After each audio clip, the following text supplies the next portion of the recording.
The whole thought behind this program was trying to get the nutritional benefit of fresh produce to those populations who need it the most and can least afford to buy it. We have up to 30 agencies who come.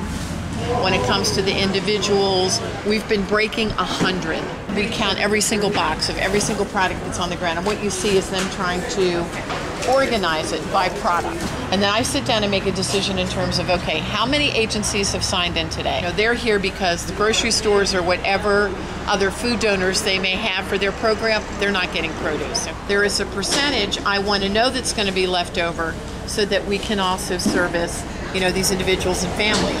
But then I also want to put another percentage back on the truck because he then goes to another distribution site from here. We've got young families with kids and a lot of elderly. We have a lot of wonderful community neighbors.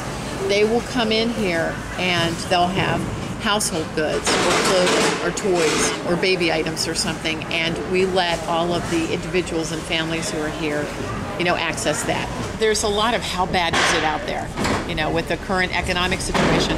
We've always had the poor among us and the working poor, but the problem is now that those people who were struggling but making it aren't able to do that anymore. Now, once we started having to try to figure out a way to absorb this 80+% increase from BG&E in our area, once the cost of gasoline went up and food prices are the highest they've been in 18 years. People who were hurting before or just making it or might need a little bit of help, you know, are at a point where they need more. We're also seeing people we have never seen before. We are seeing people who, you know, who have worked at jobs for 10 years and 20 years where there are layoffs or cutbacks. I think what people need to understand is there has to be a place for people to go when traditional support systems are not able to help or say, come back in 30 or 60 or 90 days. We kind of started with the thought that we would be the safety net for the working poor.